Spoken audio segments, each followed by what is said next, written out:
Hong Kong, Bangkok లో వ్యాపార లావాదేవీలు ఏ విధంగా నిర్వహించగలిగాడు?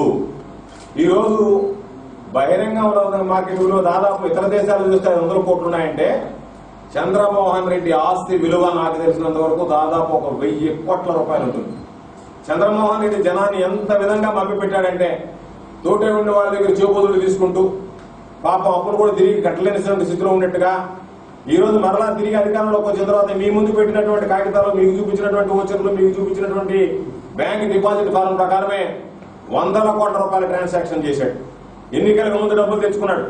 ఇవన్నీ కూడా హవాలా రూపంలో తాను అవినీతిగా సంపాదించుకున్నటువంటి డబ్బు మొత్తం హవాలా రూపంలో ఎవరైతే ట్రేడ్ మర్చెంట్ ఉన్నాడో, క్యాష్ కి సంబంధించినటువంటి రొటేటర్ ఉన్నాడో అతనికి పంపించి అతని ద్వారా తన ఖాతాలకు బదిలీ చేయించుకుని ఇవన్నీ ఏవి కూడా ఇక్కడ లేకుండా బయట హాంకాంగ్ బ్యాంకులోనో లేదా దానికి సంబంధించి సింగపూర్, మలేషియా దగ్గర పెట్టుకున్నాడు తప్ప బయట దేశాల్లో ఇన్ని 100 కోట్లు ఉండేటువంటి వ్యక్తి ఈ భారతదేశంలో ఎన్ని కోట్లు ఉంటాయనేటువంటిది విచారణ చేయాల్సినటువంటి అవసరం ఉంది. కాబట్టి ఈరోజు ప్రధానమంత్రి గారు చెప్తున్నాడు నల్లధనాన్ని వెలికి తీయాలా, నల్లధనం కోసం పెద్ద నోట్లు రద్దు చేశామని చెప్పి. అయ్యా, మీరు ఇటువంటి వ్యక్తుల మీద దృష్టి పెట్టండి. ఈ రోజు ఎటువంటి అనుమతులు లేకుండా 100 కోట్ల తరలించి ట్రాన్సాక్షన్ చేసినటువంటి వ్యక్తుల మీద నిఘా పెట్టాల్సినటువంటి అవసరం ఉందా లేదా అనేటువంటిది ఈ రోజు ప్రధానంగా ప్రధానమంత్రి గారు కానీ ముఖ్యమంత్రి గారు కానీ ఆలోచన చేయాల్సినటువంటి పరిస్థితి. ఈ రోజు నువ్వు పెట్టుబడులు పెట్టాలన్నా లేదా అక్కడ కలిసి వ్యాపారాలు చేయాలన్నా కంపల్సరీగా నీకు సంబంధించి ఫారిన్ ఇన్వెస్ట్మెంట్ బోర్డులో పర్మిషన్ తీసుకోవాల్సినటువంటి అవసరం ఉంటుంది. చంద్రమోహన్ రెడ్డి గారు ఈ ఇన్వెస్ట్మెంట్లు పెట్టడానికి ఫారిన్ ఇన్వెస్ట్మెంట్ బోర్డులో తీసుకున్నాడా? నీకు అనుమతులు ఉన్నాయా? అదేవిధంగా ఒక మాఫియా లాగా ఏర్పడి ఇంత పెద్ద ఆర్థిక నేరాలకు పాల్పడి అంతర్జాతీయ స్థాయిలో ఆస్తులు సంపాదించుకున్నటువంటి వ్యక్తి బహుశా మన నెల్లూరు జిల్లా చరిత్రలో ఏ రాజకీయ నాయకుడైనా మనం ఇంతవరకు చూడగలిగామా? చూశామా? ఈరోజు నేను అడుగుతున్నా, ఆధారాలతో సహా బయట పెట్టా. ఈరోజు నేను చేసుకున్నటువంటి సేకరించినటువంటి ఆధారాలే, ఇంకా సేకరించాల్సినటువంటివి సేకరించబడినటువంటి ఆధారాలు చాలా ఉన్నాయి. కానీ ఈరోజు ఉన్నటువంటి ఆధారాలని మీ దృష్టికి తీసుకురావాలనేటువంటి ఆలోచనతో ఇది పెట్టాము. ఎంతసేపటికి నేను పేదవాడని చెప్పి కలరింగ్, అయ్యా చందాలు ఇస్తే నేను ఎన్నికలు చేస్తాననేటువంటి ఆలోచన.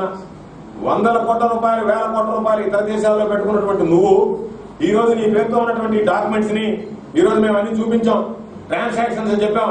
ఇవి నేను చేయలేదని నువ్వు నిరూపించగలవా? నువ్వు నిరూపించేటువంటి పరిస్థితి నీకుందా? రాజకీయాలలో నేను పోగొట్టుకున్నానని మాట్లాడేటువంటి నువ్వు ఈ రోజు రాజకీయాలను అడ్డం పెట్టుకుని అవినీతితో సంపాదించావా, పోగొట్టుకున్నావా? దీని మీద స్పష్టం చేయాల్సినటువంటి అవసరం ఉంది. అధికారాన్ని అడ్డం పెట్టుకుని ఏ రోజు నువ్వు అధికారంలో ఉంటే ఆ రోజు 100 కోట్ల రూపాయలు విదేశీల్లో పెట్టుబడులు పెట్టి ఎగబాకావు అంటే ఇంతకన్నా దౌర్భాగ్యం, దురదృష్టం ఏదైనా ఉంటుందా రాజకీయాలలో? ఇటువంటి వ్యక్తుల రాజకీయాల్లో ఉండాల్సినటువంటి అవకాశం ఉంటుందా? చంద్రబాబు నాయుడు గారు స్పష్టం చేయాల్సింది, ఇటువంటి అవినీతి పరుడు ఎటువంటి అనుమతులు లేకుండా, ఎటువంటి పర్మిషన్ తీసుకోకుండా ఈరోజు మీరు అడిగినట్టుగా ఇన్కమ్ ట్యాక్స్ రిటర్న్స్ లో ఫైల్ చేశాడు కుటుంబ సభ్యులతో ఉన్నటువంటి ఆస్తులు. ఇన్కమ్ ట్యాక్స్ రిటర్న్స్ లో కానీ లేదా నువ్వు ఎమ్మెల్సీగా ఇచ్చినటువంటి ఎన్నికల అఫిడవిట్ లో కానీ, ఎమ్మెల్యేగా పోటీ చేసినటువంటి ఎన్నికల అఫిడవిట్ లో కానీ నీ పేరుతో ఉన్నటువంటి ఆస్తులు. నువ్వు ఎన్ఆర్ఐ కాదు, ఇండియన్ రెసిడెంట్వి, ఇండియన్ సిటిజన్వి.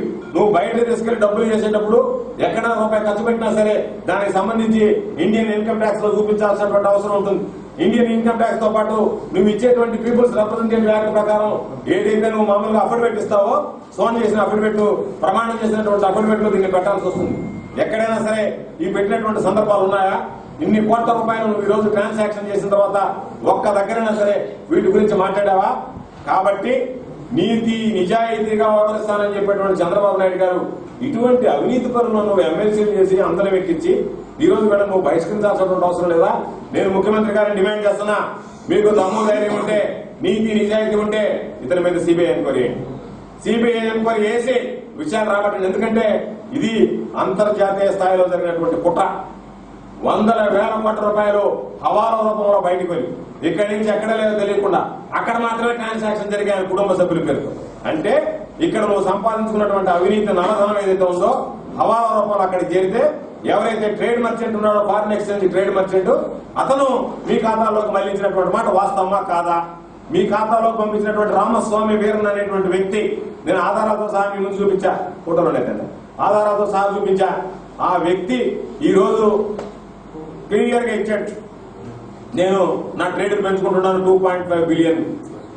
రింగిట్ మలేషియన్స్ అని చెప్పి మలేషియన్ రింగిట్స్ అని చెప్పి. కాబట్టి అటువంటి వ్యక్తి ద్వారా నువ్వు ఇక్కడి నుంచి హవాలాలో పంపించి అతని దగ్గర వైట్ చేయించుకుని ఆ వైట్ మీద నువ్వు ఫిక్స్డ్ డిపాజిట్ కిందలో వాణిజ్య సముదాయాలు 68.3 ఎకరాల భూమి నీకు సంబంధించి విలాసవంతమైనటువంటి భవనాలు బయట దేశాల్లో కొనాలంటే అంతకన్నా దౌర్భాగ్యం మరి ఏదన్నా ఉంటుందా రాజకీయాలకు? అదేవిధంగా మేము డిమాండ్ చేసేది ముఖ్యమంత్రి గారు వెంటనే దీనికి సంబంధించి సిబిఐ ఎంక్వైరీ వేయాలి. సిబిఐ దృష్టి కూడా మేము తీసుకెళ్తాం. వీటితో పాటు ఎన్ఫోర్స్మెంట్ డైరెక్టరేట్కి వెళ్లి ఈడీకి దీని మీద ఫిర్యాదు చేయడం జరుగుతుంది. ఇవన్నీ పాపలతో పాటు పూర్తి స్థాయిలో దర్యాప్తు చేయాల్సినటువంటి అవసరం ఉంది. అదేవిధంగా అరుణ్ జైట్లీ గారిని కూడా కలిసి దేశ ఆర్థిక శాఖ మంత్రిని, అయ్యా మీ ప్రభుత్వం ప్రధానమంత్రి గారు నల్లధనం మీద పోరాటం తీసుకున్నటువంటి నిర్ణయాన్ని మీకు అనుబంధంగా ఉన్నటువంటి తెలుగుదేశం పార్టీ నాయకులు మా జిల్లాకు సంబంధించినటువంటి చంద్రమోహన్ రెడ్డి లాంటి వ్యక్తులు తూట్లు పడుతున్నారు కాబట్టి మీరు ఇటువంటి వాళ్ళ మీద ఏం చర్యలు తీసుకుంటారు? సామాన్యుని క్యూలో నిలబెట్టావు, ఇటువంటి వాళ్ళని ఏం చేస్తావు? బడాబాబులు వీళ్ళు వందల కోట్ల రూపాయలు నల్లధనాన్ని హవాలో తరలించి అక్కడికక్కడ ట్రాన్సాక్ట్ చేసేటువంటి ఆధారాలు మేము ముందు పెడతాం. మీరు ఇంటర్పోల్ లేకపోతే మామూలుగా ఒక ఏజెన్సీకి ఇవ్వండి, ఇచ్చి నిగ్గు తేల్చండి. ఇవి వాస్తవాలు ఏదైతే బయటపడతాయి. కాబట్టి ఇన్కమ్ ట్యాక్స్ డిపార్ట్మెంట్ కి ఈ విషయాలని చేస్తాం. అదేవిధంగా ఫారిన్ ఎక్స్చేంజ్ రెగ్యులేషన్ యాక్ట్ లో దీంట్లో పూర్తిగా వైలేట్ కాబడింది.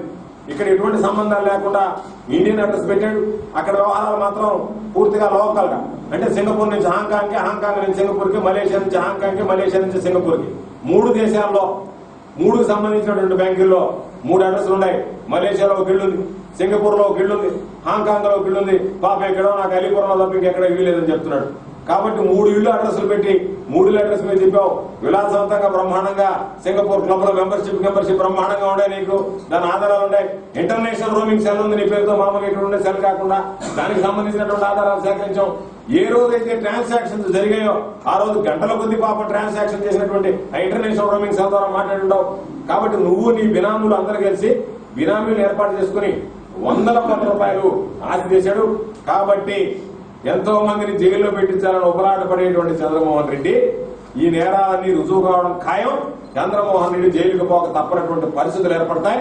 ఎందుకంటే వీటిలో ఎక్కడా కూడా నాకు తెలిసి ఈయన అనుమతులు, ఎందుకంటే వైట్ మనీ కాదు కాబట్టి, ఇది హవాలాలో పోయినటువంటి బ్లాక్ మనీ కాబట్టి ఎక్కడా కూడా నాకు తెలిసినంత వరకు వీటికి సంబంధించినటువంటి అనుమతులు ఏవి కూడా తీసుకుని ఉంటాడని నేను అనుకోవట్లేదు. తీసుకుని ఉండడు.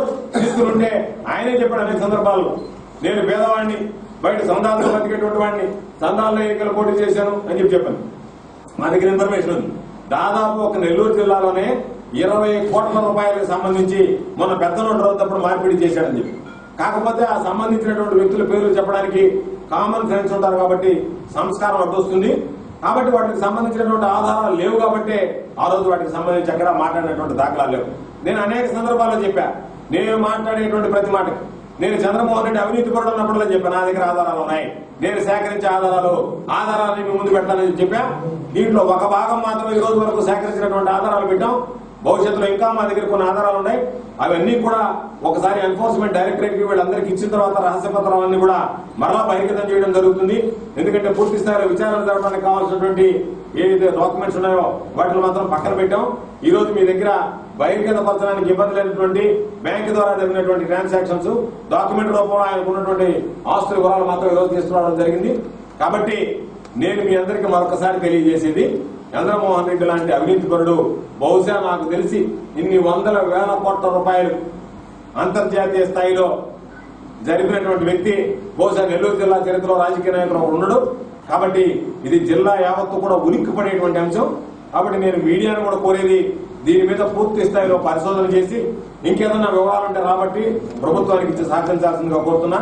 దీనికి సంబంధించి చంద్రమోహన్ రెడ్డి గారు బయటకు వచ్చి కళ్ళబెల్లి కబుర్లు చెప్పడం, వీటికి ఆధారాలు చూపించి వీటి మీద సమాధానం చెప్పాల్సినటువంటి అవసరం.